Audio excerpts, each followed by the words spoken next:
Hi everyone, I'm Ben Wright, successful entrepreneur, corporate leader and expert sales coach to some of the most talented people our amazing planet has to offer.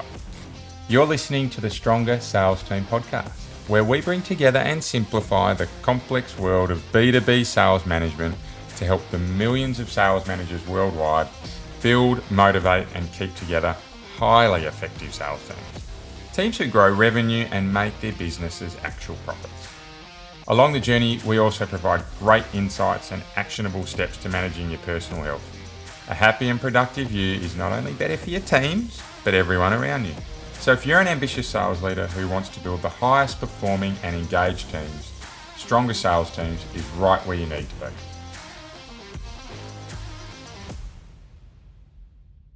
Welcome back to Stronger Sales Teams, the place where we provide real-world and practical advice to help you develop superpowered sales teams. Now, we talk about sales processes a lot in my line of work. There isn't a workshop that goes by or a team that I work with where I don't talk heavily around the importance of getting your sales process right. Now, spoiler alert, we are not going to deep dive into a sales process today. However, I do want to talk a little bit about some important steps when it comes to really nailing our customer meetings. But before I do so, I really want to go back to that piece around the sales process where, for me, having worked with hundreds and hundreds, in fact, I think there was numbers about 300 salespeople last year and thousands over the last 20 years, where I see so much discrepancy between good, average and non-existent sales processes. And for me, what most relationship building exercises or selling activities or the building of sales teams comes down to is that about 3/4 of what we do is generally systemized. Even teams that allow quite a large amount of personalization in what they do, and I am all for letting personalities shine through. But even these teams, they still tend to have a very large portion of what they do being relatively repetitive across their customer meetings. Now, that doesn't mean they say the same things, but it does mean the process they generally follows is quite similar. And when we talk about sales processes, I think it's quite easy to map out the lead generation, meet and greet, presentation, follow-up and closing out segments, and then finally your post-sale, your 5 steps of your sales process. I think that's easy to do, and strongersalesteams.com/sales process is a great spot. You can actually download a way to go about building out your sales process if you need to. It's in the resources section of our website. However, for me, what often gets missed is actually sitting down and saying, okay, great. So we're in the presentation stage of our sales process. How do we all go about this? So how do we make sure that the very vast majority of us are doing the same thing most of the time?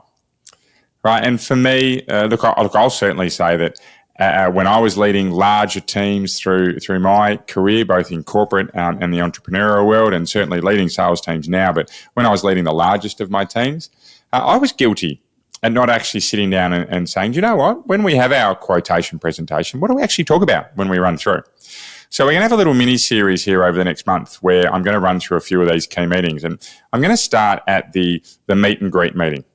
So this is that time when we've generated a lead, we've nurtured that lead, and certainly I've spoken about nurturing when it comes to the sales process, right? And how there's such great opportunity to nurture your customers. And for those who really want to know more about nurturing and generating leads, we can head back to episode 86 for my top tips around generating leads, and then episode 87 for my top tips around nurturing and essentially getting that meeting booked. So for this podcast today, what I actually want to run through is what happens when we get that meeting booked, how we make sure that the majority of our team are doing the same thing the majority of the time. So we're going to call this creating value through the meet and greet meeting. And I'm going to break this down into 3 areas: the pre-meeting, the during meeting, and the post-meeting. And what I will say is there is a lot more to this than what we're going through today. And certainly being able to pull it together and work out exactly where you have gaps and where you're succeeding is really important. In fact, I certainly wouldn't just be taking this podcast and going to try and roll it out, right? It needs a workshop behind it, some serious active commitment from your team members, and potentially some help as well. It's something I love doing, and have done this exercise many times with teams over the last few years. So for me, let's have a look at pre-meeting. So what are we doing prior to meeting our customers that will help with our meet and greet? The number of times I've received feedback that says this isn't that important, I cannot count. However, the number of times that after going through my thoughts on this, where I've had teams actually acknowledge the importance of doing some pre-meeting work is really almost as significant. And what I will say is this certainly applies more to customers where we're trying to build relationships versus the cash and carry type of sales where we're in, we get the deal done and we're out. But for me, when it comes to a pre-meeting, what is super, super important is your research and preparation. So this isn't just going to the company website, looking up how many team members they have, where they're based, what their latest stock exchange or board meeting report says, or if they're a small business, what the three things they offer are. This is actually thinking about the people you're meeting, trying to find common links between yourself and those people, trying to find points of interest that you can work through in the meeting, actually trying to find ways where you can actually build a relationship with these people over and above just knowing their business. And there's a great quote from Warren Buffett that I always get wrong when I talk about it in detail, but it's quite old. I think it was a number of years ago that he said it, but it goes something like moving customers from intellectual loyalty through to emotional loyalty is the name of the game for happy customers. I think he says customer success, right? But for me, this part here where we're doing research and preparation is all about trying to build relationships that go beyond intellectual loyalty and move towards emotional loyalty. So intellectual loyalty is simply knowing your product or knowing the customer's need. Emotional loyalty is actually creating something that customers are going to want to come back to and engage with, right? You're solving problems or creating opportunities, capitalizing on opportunities well beyond just a technical understanding.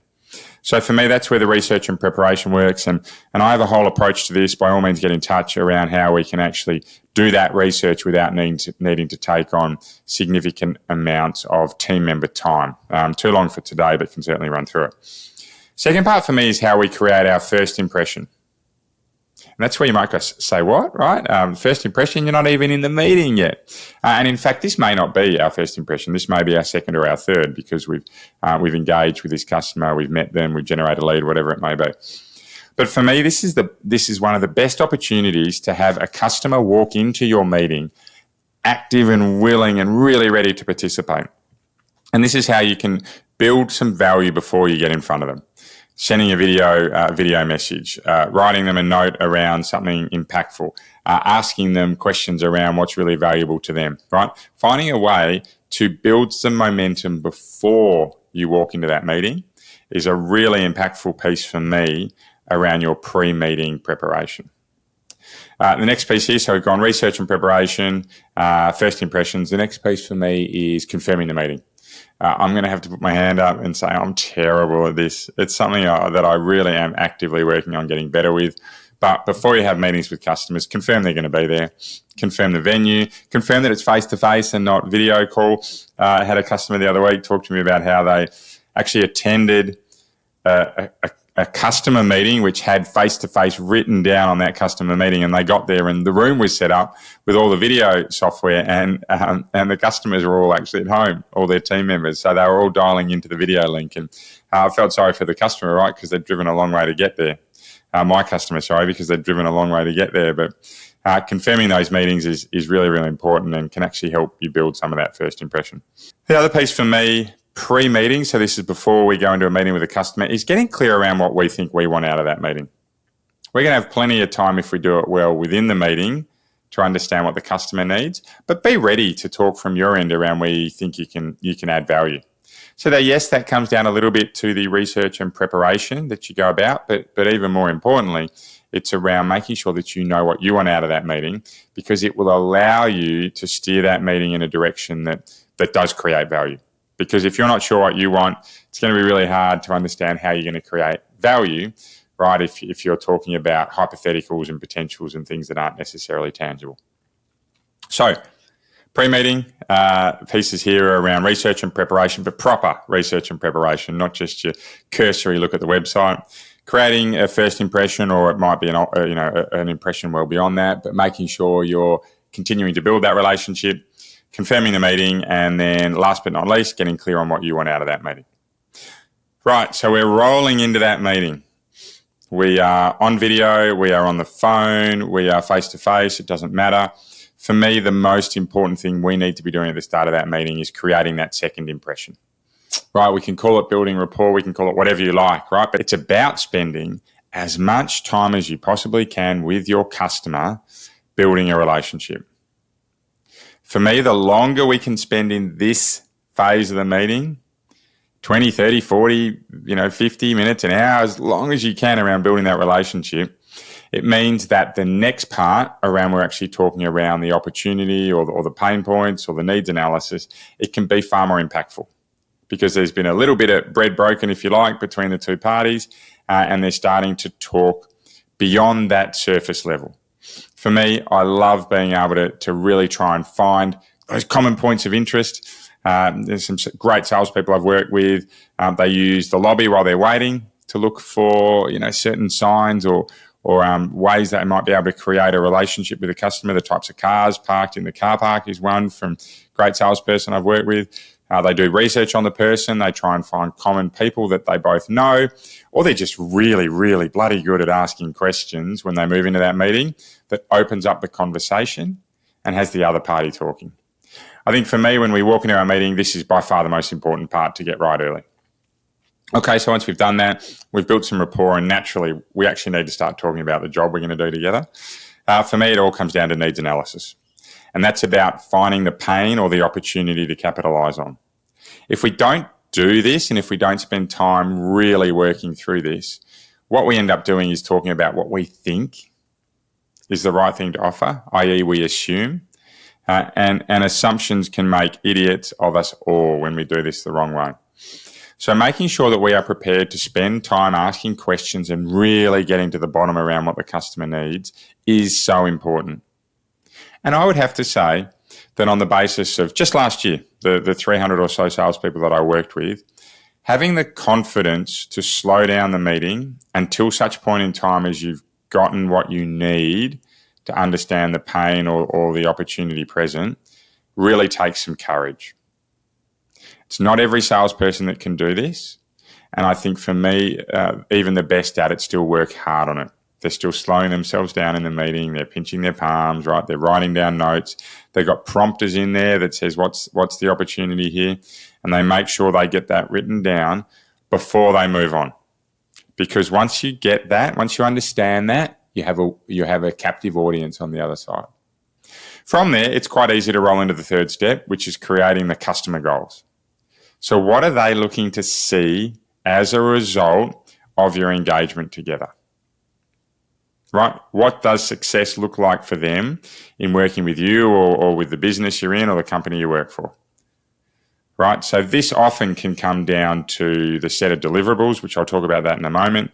But for me, it's about saying, okay, if we can get to this point, if we can get a return on investment of this, if we can have some type of savings for your business of that, if we can create this type of value for your team or for your customers, then do we have something that's really interesting to you?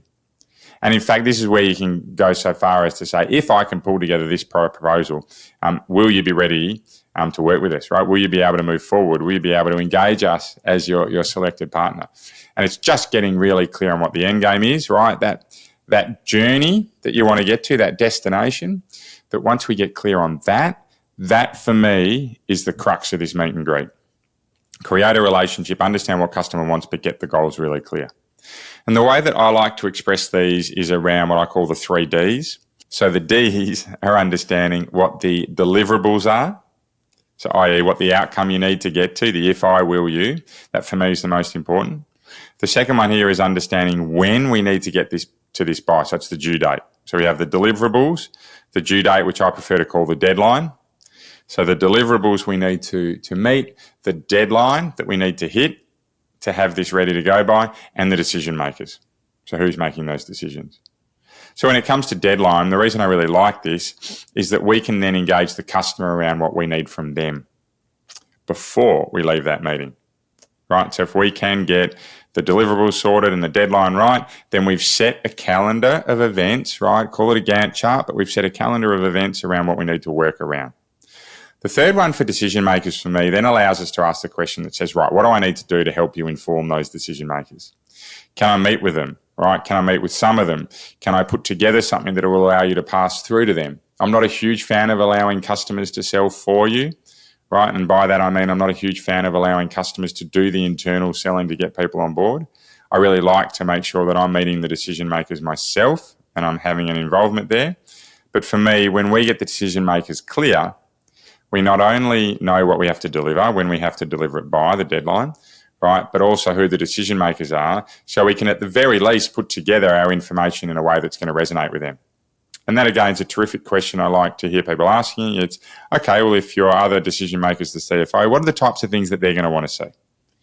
What are the types of things that any of the decision makers are going to want to see? And that allows you to walk out from that first meeting knowing what I got to deliver, when I got to do it by, and the format I got to put it together in to make sure I'm ticking off all decision makers.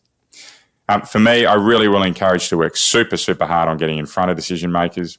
When we tend to have those two proposals sitting in front of a decision maker, when you don't know someone, they are inherently a higher risk. When you know who they are, that risk profile drops and it becomes easier to choose them. So again, something that for most salespeople, this is some of the basics, but so many forget to do, right? And that's having the courage to ask when your next meeting is. You should know your in-house KPIs around pulling together your proposals or whatever you need to. Book that next meeting. And even more importantly is give the customer a job, right? Giving the customer a job. It's something that we explored in this podcast. It wasn't all that long ago. It was back in episode 94 with Matthew Wright, where he spoke about giving a customer a job. I love it. It's something I use myself now. It's about making sure that when you leave that meeting, the customer has a job to do. Go and find where the product's going to sit. Go and speak to others within the business. Go and do something that is going to keep them engaged in the process and gives you something to talk about with that customer. So for me, when we get that right, when we have the customer actively working on it, there's less chance they're going to forget about the project, right? And it builds them up and up and up towards those goals, those deliverables with a deadline and key decision makers that you've set so that you're ready to go. So for me, just to summarise that, in the meeting, it's about creating that impression, building the rapport, spending as much time as you can in there, understanding the opportunity or the pain points and not moving on until you have these nailed, getting the customer goals clear so you know that if you do something, it will lead to a result, having your 3 Ds under control, which is your deliverables, your deadlines and decision makers, and then last but not least, it is setting up your next meeting. Right, and we do that by giving a customer a job. So as we're going through all these, I will also say effective usage of your CRM is really, really important because it allows you to capture all this data. But for me, that's a given these days. And if you're not doing that, then you absolutely are behind the eight ball. And it's something that you feel free to pick up the phone and talk to me about how we can just get some basics happening here. Okay, so we've had the pre-meeting. We've then gone and met with our customer. And now we're into that post-meeting phase.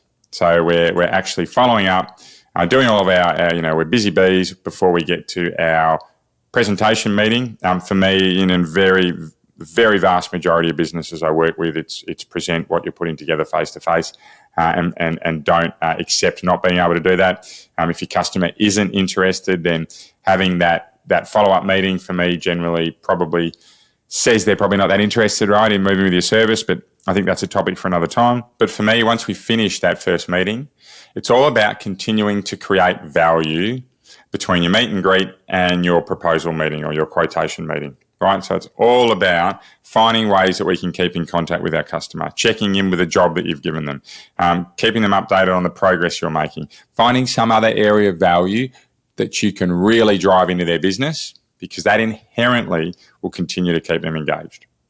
Right, it's all about creating value to keep our customers engaged at this point in time.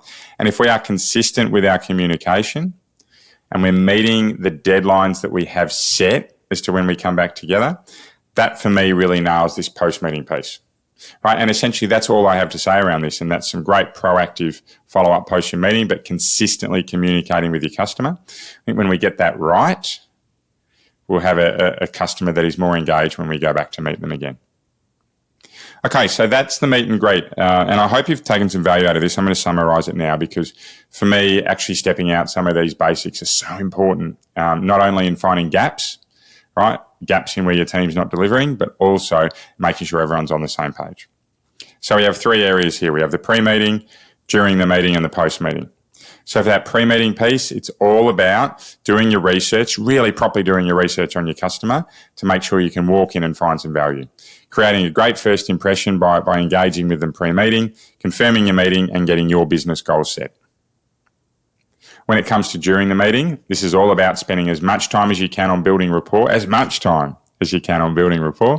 finding out the pain or the opportunity and not moving on until you're really clear on what those are. Then moving into defining what the customer goals are, if I will you type of approach, right? And yes, we can call that soft closing. But certainly from there, structuring this around the 3 Ds, deliverables, deadlines, and decision makers. They're the really key pieces to make sure we're on top of what we need to do. And last but not least, setting your next meeting and giving the customer a job, giving them some homework to keep them engaged in the process. From there, the last piece, right, we've had our meeting, the post-meeting. This is all about keeping in contact with our customer, proactive follow-up, and consistently communicating. We want to make sure that when we do get to that proposal presentation, our customer is really excited and ready to go. So that's it from today. We're going to have a break. We have a great guest on next week. Then after that, we're going to jump. In fact, we have 2 weeks in a row of guests, and then we're going to jump back into how we talk about the quotation phase of our sales process, and we'll go through some best practice ideas there. And it won't be everything, but I'm really looking forward to that. And please, if you need to refer to the notes, do so, because there's lots of good chunky outcomes out of this that can really help with your team. Okay, that's it from us today. Please keep living in a world of possibility, and you'll be amazed by what you can achieve. Bye for now.